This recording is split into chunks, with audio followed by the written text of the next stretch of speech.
Volcanic activity could be melting frozen water in the soil, pumping gases into the atmosphere, recycling minerals and nutrients, creating all the conditions needed for life.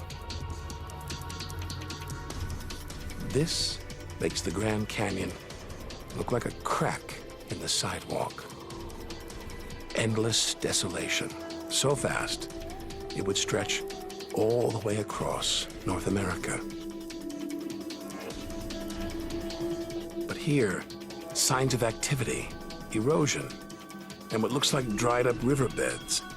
Maybe volcanic activity melted ice in the soil, sending water gushing through this canyon. Underground volcanoes could still be melting ice, creating water. And where there's water, there could be life.